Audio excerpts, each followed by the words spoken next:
When Mary Pickford wed Douglas Fairbanks, they were two of the biggest stars in Hollywood. They often hosted lavish parties at their Pickford home, but few saw the dark side of their glamorous life together.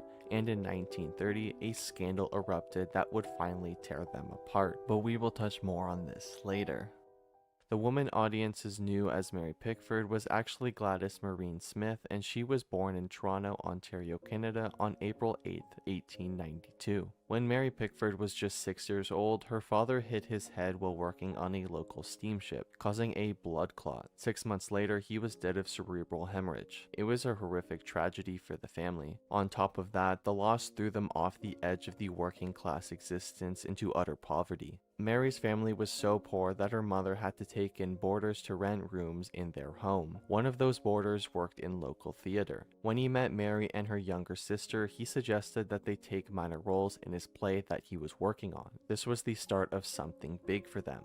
Mary Pickford signed a film contract with famed director D.W. Griffith, and before long, she was working harder than any other actress her age. In 1909 alone, she appeared in 51 films, just about one per week. And talk about range. Even though she was just 17 years old, she took on all sorts of roles, from mother to lady of the night. The actor that Griffith had got to rehearse with Pickford that day was Owen Moore, and the teenage Mary had a major crush on him. He became her co-star in The Violin Maker of Cremona, her first starring role. As children of working-class immigrants who got into showbiz with their siblings at a young age, Pickford and Moore had a lot in common. Young love blossomed, but there was one problem. Pickford's mother couldn't stand him. Mary's mother, Charlotte, put her foot down and disapproved of her teenage daughter dating anyone, let alone him. But her mother's disapproval just made Owen Moore all the more appealing to Mary Pickford. And in late 1910, Owen Moore gave Mary Pickford an ultimatum. He wanted her to tell her mother that they were together, and he wanted her to marry him. In January 1911, the young couple eloped together, but instead of a fairy tale, it was an absolute horror story. As Mary, then just 19 years old, walked up to the altar, she knew she made a terrible mistake.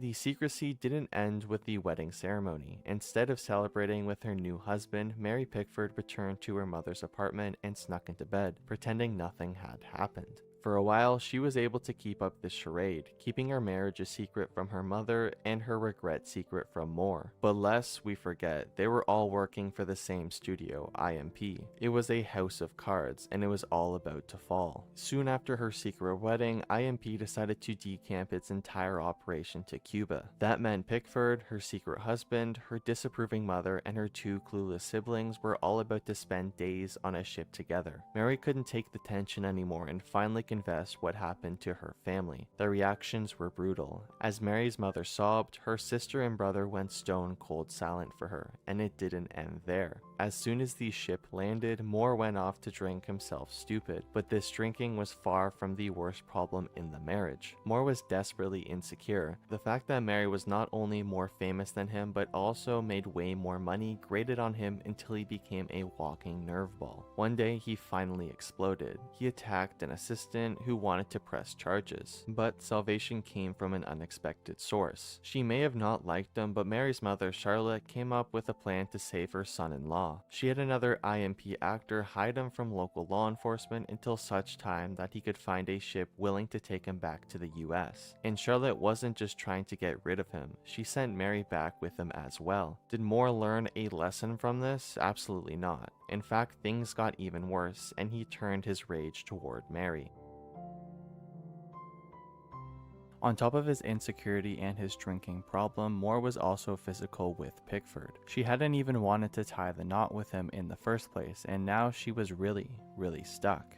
While filming a scene that required her to swim in the filthy Hudson River, she was nearly hit by a boat. Then, in her panic, she thought that the man saving her was trying to drown her. Traumatized by the experience, she knew that she had to do something. Mary Pickford told the studio head that she was leaving IMP. Soon after, Moore quit as well, and they both signed with a studio called Majestic. The two had signed Mary Pickford on a plum $225 a week contract and had offered the same to Owen Moore. His fragile ego was soothed, but Mary was hiding a dark secret. She orchestrated his contract, and the studio had only agreed in order to secure her.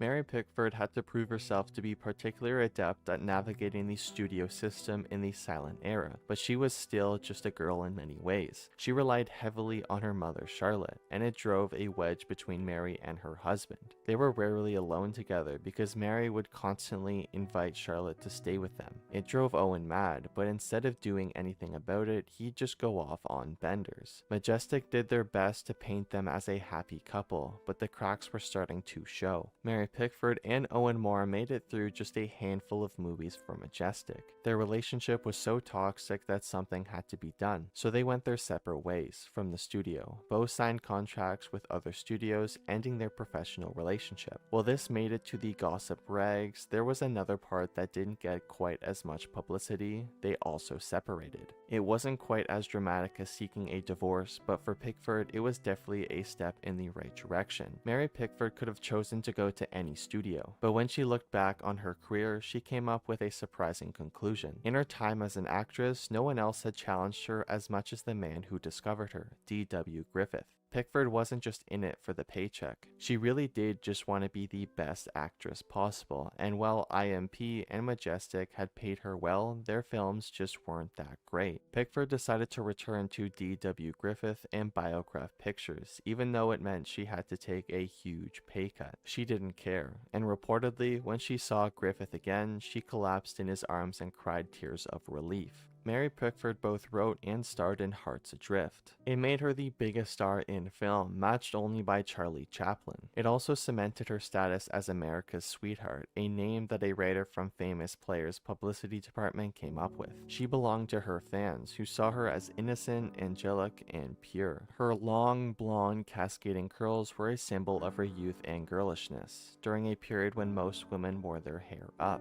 It's rumored that around this time, Mary Pickford fell hard for one of Famous Players' contracted directors, James Kirkwood. Years later, he confessed to a love affair with the Scarlet, claiming that they'd even discussed marriage. Whether it was true or not, they made a string of successful films together. Unlucky in love but shrewd as can be in business, Pickford saw another opportunity. She got her studio to give her yet another raise. Pickford had an image to maintain, and this, unfortunately, meant she couldn't just ignore her marriage to Owen Moore. They posed for pictures for Playboy, playing the happy couple, but behind the scenes, things were unbelievably dark. Pickford was desperately depressed, and when one of her films turned out bad, it threw her into an even deeper sadness. Thus, she accepted an invitation for a weekend at a friend's mansion upstate, and she and Owen set off, not realizing that they were on a collision course with destiny. On their way up, they stopped to check the map, and another car pulled up alongside theirs. Inside was up-and-coming actor Douglas Fairbanks and his wife, on their way to the same place. Fairbanks' wife quickly accepted Mary Pickford into their circle, but neither knew that he was hiding a dark secret. Douglas Fairbanks cheated on his wife a lot. He carried on multiple affairs, but they were always passing fancies, and he always came home to his wife. He never dreamed of leaving her until he met Mary Pickford. Just as Mary had a good girl image, Douglas Fairbanks had one as a grown-up Boy Scout, and both knew that an affair would damage these images and their livelihoods. Fairbanks moved his family out to California, perhaps to distance himself from the temptation. Sadly, it was a tragedy that brought them together. When Fairbanks' mother passed on, Pickford took him out on a drive to console him. Whether they were having an affair before that is unknown, but one thing for sure is, they definitely were after that night. Soon after, Mary Pickford also up and moved to California. Pickford and Fairbanks snuck off whenever they could, and even when they couldn't. Just as her mother's disapproval had fanned the flames for her teenage love for Owen Moore, sneaking around gave Mary excitement that she'd been missing during her depression. She even bragged about visiting his wife in the hospital, and then grabbed him in the hallway to go off on a date with her. Not something that you should necessarily be proud of. The affair became an open secret in Hollywood. It could have blown Pickford's career into pieces, but there was a pretty big distraction on the horizon. When the US entered World War I in 1917, the government expected Hollywood to do their part. Throughout 1918, Pickford and Fairbanks crisscrossed the US selling war bonds, sometimes appearing together, sometimes in competition with each other. Owen Moore tended to his wounds the only way he knew how, drinking and having public outbursts in Hollywood. Fairbanks' wife Beth waited patiently for him in New York City until one day she hit her breaking point. When Fairbanks visited New York but took a room at a different hotel from his family, Beth's reaction was devastating. She went straight to the press and confirmed the rumors that he'd been having an affair. While she didn't say who, she did go as far to say that it was an actress he had business ties to. All eyes turned to Mary Pickford, who denied the rumors, but the worst was yet to come. If you thought Beth Fairbanks' statement to the press was bad, Owen Moore's was 1,000 times worse. He made it seem like he was defending Pickford's honor, when really, it was as humiliating as it gets. Moore said the other woman is now ill, and talked about how Mary was like a child who Fairbanks had taken advantage of. He finished by saying he planned to sue Fairbanks for interfering in his marriage. It was Mary's worst nightmare come true.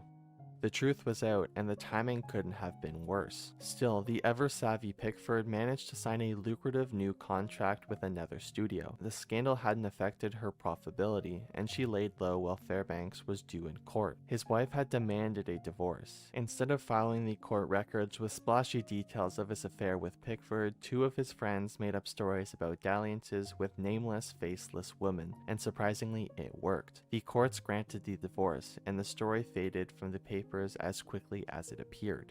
The illicit nature of their affair had added a layer of excitement to Pickford and Fairbanks' romance, but the secret was out. If you think it took away any of their passion, think again. Fairbanks relentlessly pursued Pickford, asking her again and again to marry him. It was a true, genuine love, but on the other side of things, Pickford faced a calculating man who was determined to get his way.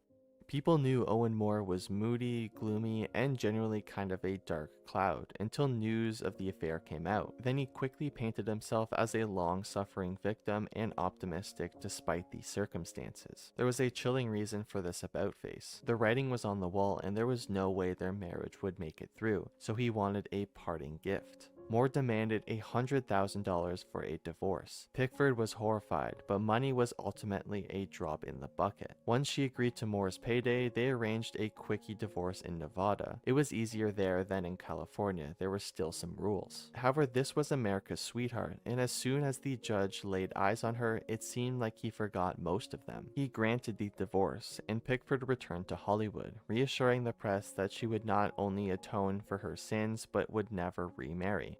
Fairbanks once again asked for her hand in marriage. One major fear held her back. If the fans turned on them, would their love be enough for them to live happily ever after? Fairbanks reassured her that they'd be fine. When she still balked, he came up with an unconventional plan. Surprise, no wedding. No, really. One night, he invited Mary and two guests for dinner. One was the county marriage clerk and the other was a local pastor. Somehow it worked.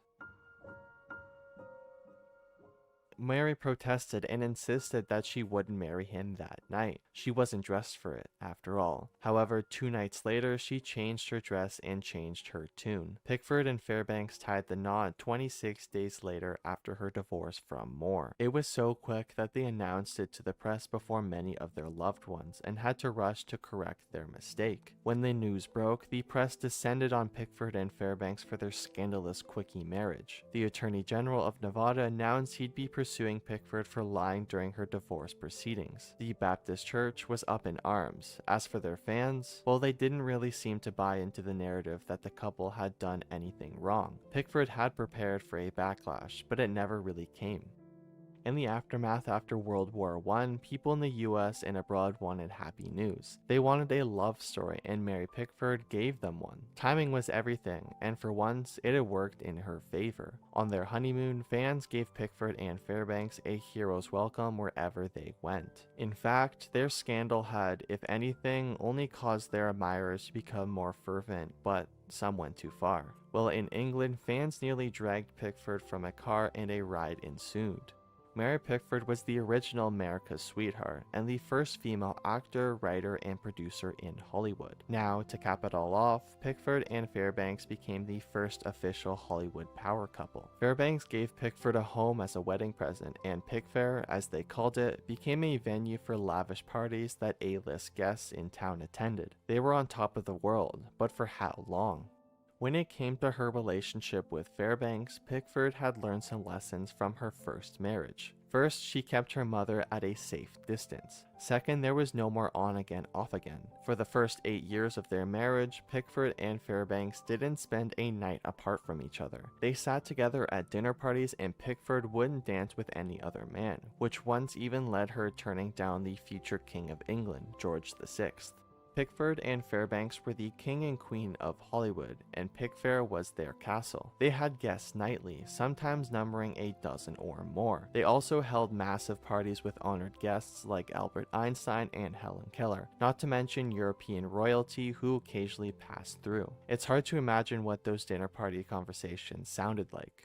Everything in Pickford and Fairbanks' marriage seemed like a fairy tale, but behind closed doors, it was a tragedy in the making. They may have been constantly surrounded by people, but Pickford was terribly lonely. She had few close friends, and her fame had made her unapproachable. And then, there was Fairbanks' dark side.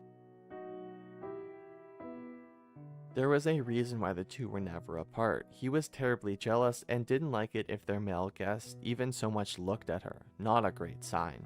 Pickford and Fairbanks had been the dominant force in Hollywood for a decade, and no one had come close to their fame. But all things must come to an end. When Fairbanks' popularity began to slow, he grew anxious and desperate. For her part, Pickford finally turned to the bottle like pretty much every other member of her family had. They were growing apart, and making a movie together only exaggerated the problem. He baited her, and even when he didn't, she found his behavior infuriating.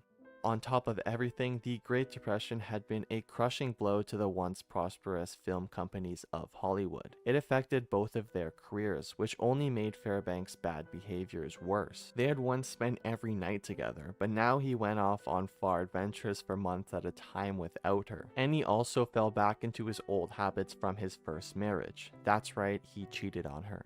Throughout her 3 marriages, happy or otherwise, Mary Pickford never had any children of her own, only adopting with her 3rd husband. Many have speculated that there is a heartbreaking reason for this. It's rumored that Pickford became pregnant with her first husband, Owen Moore, either in 1910 before they were married and when she was still a teenager, or in 1913 when their relationship was very much on the rocks. But then, why was there no child? Well, Pickford claimed that she suspected an equestrian accident had rendered her infertile. Many think she stopped having a child during her relationship with Moore, which could have been the reason. It was almost common practice for stars to have these secrets during that era, with the studios paying for them and or covering up any evidence. But something much more sinister was about to happen. Pickford's career decline in the 30s was a professional heartbreak, but she was also in for a personal one too. In 1932, her brother Jack visited, thin as a rail. When he said goodbye, she had a feeling she would never see him again.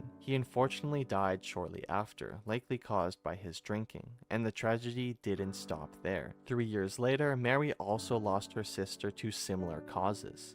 The family problem had come back to haunt them all, and now that she was all alone, Mary was its last victim. Her drinking became worse and worse, especially as her marriage to Fairbanks fell apart. Nonetheless, Fairbanks kept crawling back until one day he didn't. He wired Pickford that he wouldn't be returning to Pickfair, then or ever. The news devastated Pickford, but she picked herself up and went to the courts, filing for divorce and citing mental anguish as the reason. She kept Pickfair, and he kept everything else. Then, just as the deal was done, Fairbanks returned to Pickfair and begged her to take him back. He even asked his ex-wife Beth to help him convince Mary, and when the divorce was finalized, he only intensified his efforts. It was clear to everyone that they still loved each other, but Mary wasn't ready to invite him back into her life. She put him off, and he retreated, still sending telegraphs confessing his love. By the time she was finally ready and sent one back, it was too late. Fairbanks had left on a ship the night before to see Lady Sylvia Ashley. Soon after, they tied the knot in Paris. The fairy tale of Pickford and Fairbanks had finally come to a close. After 3 decades of relative seclusion, Mary Pickford passed in a Santa Monica hospital after suffering a stroke the week before. She was just 87 years old. Pickford had been the first to do so many things in film, and the industry honored her for it. Many also